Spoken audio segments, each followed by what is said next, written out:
नमस्कार, जय हिंद, वंदे मातरम। आपके सामने है छत्तीसगढ़ से संबंधित मोस्ट इंपॉर्टेंट टॉप 20 एमसीक्यू। ठीक है, पहला प्रश्न लेते हैं। पहला प्रश्न है, अक्षांशीय रेखाओं के द्वारा किसका मापन किया जाता है?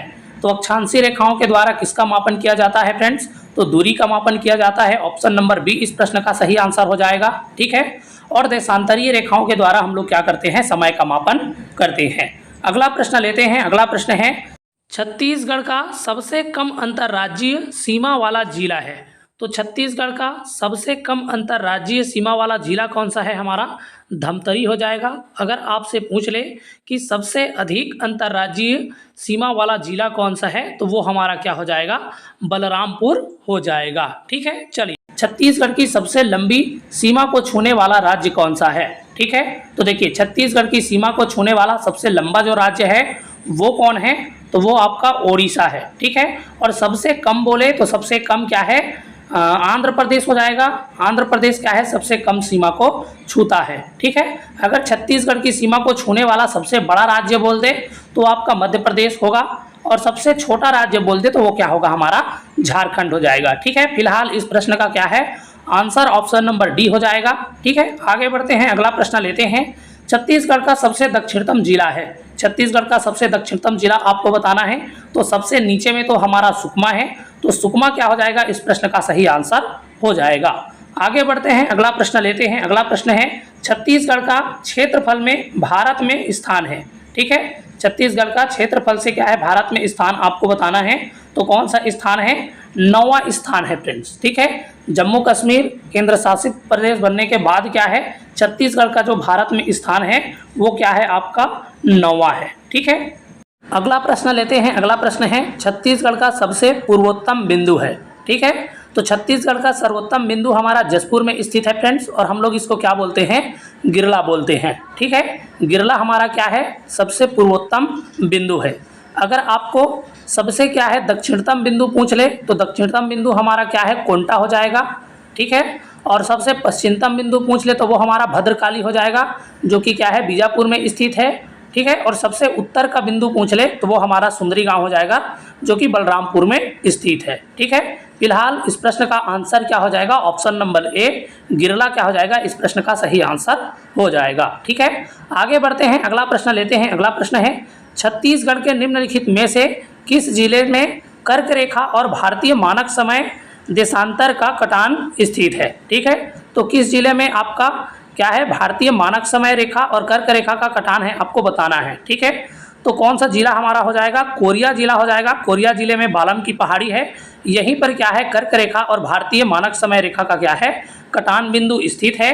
तो ऑप्शन नंबर डी क्या हो जाएगा? इस प्रश्न का सही आंसर हो जाएगा। आगे बढ़ते हैं। अगला प्रश्न लेते हैं। अगला प्रश्न है, निम्नलिखित में से किस जिले को पूर्ण जैविक जिला के रूप में विकास करने का निर्णय लिया गया है? ठीक है, तो ऑप्शन में दे रखा है गरियाबंद, सुकमा, बीजापुर। ठीक है, तो देखिए, छत्तीसगढ़ में क्या है? 5 जिले हैं जिनको पूर्ण जैविक जिला विकसित करने का निर्णय लिया गया है, जिसमें गरियाबंद, सुकमा, बीजापुर, दंतेवाड़ा, नारायणपुर है। ठीक है, तो ऑप्शन में आपका गरियाबंद, सुकमा, बीजापुर दे रखा है, तो ये तीनों हमारा क्या है? सही आंसर है। ऑप्शन नंबर डी, ये सभी क्या हो जाएगा? हमारा सही आंसर हो जाएगा। आगे बढ़ते हैं। अगला प्रश्न पढ़ते हैं। अगला प्रश्न है, छत्तीसगढ़ में कबीर पंथ के संस्थापक हैं। छत्तीसगढ़ में कबीर पंथ के संस्थापक कौन है? आपको बताना है। ठीक है, तो छत्तीसगढ़ में जो कबीर पंथ के संस्थापक हैं उनका नाम है चूड़ामणि साहब। तो ऑप्शन नंबर बी इस प्रश्न का क्या हो जाएगा? सही आंसर हो जाएगा। ठीक है, आगे बढ़ते हैं। अगला प्रश्न लेते हैं। अगला प्रश्न है, निम्न में से किसे छत्तीसगढ़ का तात्या टोपे कहा जाता है? ठीक है, छत्तीसगढ़ का तात्या टोपे किसको कहते हैं? बताना है आपको। ठीक है, तो ऑप्शन नंबर सी में दे रखा है गुंडाधुर। ठीक है, इनको हम लोग क्या बोलते हैं? छत्तीसगढ़ का तात्या टोपे कहते हैं। ऑप्शन नंबर सी इस प्रश्न का सही आंसर हो जाएगा। अगला प्रश्न लेते हैं। अगला प्रश्न है, छत्तीसगढ़ राज्य का निर्माण किस पंचवर्षीय योजना के तहत हुई है? ठीक है, तो किस पंचवर्षीय योजना के तहत हुई है फ्रेंड्स? 9वीं पंचवर्षीय योजना के तहत हुई है। ऑप्शन नंबर बी इस प्रश्न का क्या है? सही आंसर हो जाएगा। आगे बढ़ते हैं। अगला प्रश्न लेते हैं। अगला प्रश्न है, जनसंख्या की दृष्टि से सबसे छोटा संभाग है। जनसंख्या की दृष्टि से सबसे छोटा संभाग कौन? तो बस्तर हो जाएगा फ्रेंड्स। और क्षेत्रफल की दृष्टि से सबसे छोटा संभाग पूछे तो वो क्या हो जाएगा? दुर्ग हो जाएगा। ठीक है, चलिए आगे बढ़ते हैं। अगला प्रश्न लेते हैं। अगला प्रश्न है, छत्तीसगढ़ राजभाषा दिवस कब मनाया जाता है? तो छत्तीसगढ़ राजभाषा दिवस कब मनाया जाता है आपको बताना है फ्रेंड्स। तो 28 नवंबर को मनाया जाता है छत्तीसगढ़ राजभाषा दिवस। ठीक है, 14 फरवरी को आपका मातृ पितृ दिवस मनाया जाता है। ठीक है, और क्या है, 1 नवंबर को छत्तीसगढ़ का स्थापना दिवस मनाया जाता है। 28 नवंबर को क्या है, छत्तीसगढ़ राजभाषा दिवस मनाया जाता है। ठीक है, आगे बढ़ते हैं, अगला प्रश्न लेते हैं। अगला प्रश्न है, छत्तीसगढ़ कब एक स्वतंत्र संभाग बना? ठीक है, छत्तीसगढ़ कब एक स्वतंत्र संभाग बना आपको बताना है। ठीक है, तो 1862 में क्या है, छत्तीसगढ़ को एक स्वतंत्र संभाग बनाया गया था फ्रेंड्स। ठीक है, उस समय छत्तीसगढ़ क्या था, मध्य प्रांत का हिस्सा था। ठीक है, आगे बढ़ते हैं, अगला प्रश्न पढ़ते हैं। अगला प्रश्न है, छत्तीसगढ़ राज्य निर्माण हेतु छत्तीसगढ़ महासभा संगठन का गठन किसके द्वारा किया गया था? ठीक है, तो क्या है, छत्तीसगढ़ महासभा संगठन का जो गठन है वो किसके द्वारा किया गया था? तो डॉक्टर खूबचंद बघेल के द्वारा किया गया था। और कब किया गया था? तो 1856 में किया गया था। ठीक है, तो ऑप्शन नंबर बी इस प्रश्न का सही आंसर हो जाएगा। डॉक्टर खूबचंद बघेल क्या हो जाएगा, इसका सही आंसर हो जाएगा। आगे बढ़ते हैं, अगला प्रश्न लेते हैं। अगला प्रश्न है, छत्तीसगढ़ राज्य का निर्माण संविधान के किस अनुच्छेद से हुई है? ठीक है, किस अनुच्छेद के तहत हुई है आपको बताना है। ठीक है, तो अनुच्छेद 3 के तहत क्या है, छत्तीसगढ़ राज्य का निर्माण हुआ है। तो ऑप्शन नंबर सी क्या हो जाएगा, इस प्रश्न का सही आंसर हो जाएगा।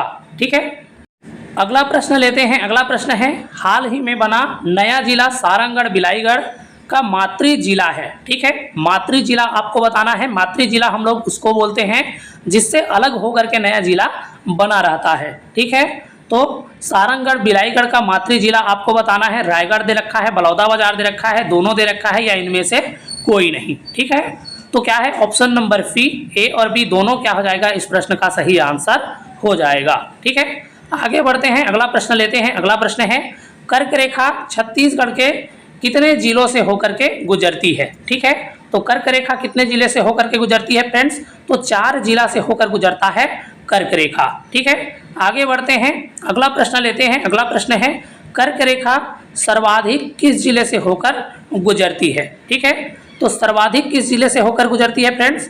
तो बलरामपुर से होकर गुजरती है। ऑप्शन नंबर डी इस प्रश्न का सही आंसर हो जाएगा।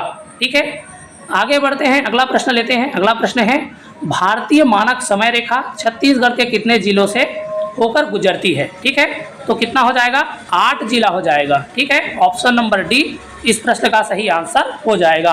आपको याद रखना है, कर्क रेखा 4 जिले से होकर के गुजरती है छत्तीसगढ़ राज्य की, और जो भारतीय मानक समय रेखा है वो है क्या है आपका, 8 जिलों से होकर के गुजरती है। ठीक है, चलिए, तो ये था फ्रेंड्स छत्तीसगढ़ से संबंधित मोस्ट इंपॉर्टेंट 20 MCQ।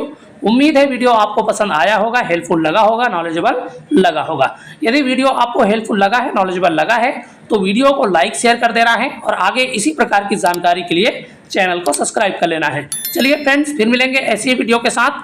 तब तक के लिए स्वस्थ रहिए, मस्त रहिए, और एकदम शानदार तरीके से, एकदम जबरदस्त तरीके से क्या है, पढ़ाई करते रहिए। ठीक है, नमस्कार, जय हिंद, वंदे मातरम।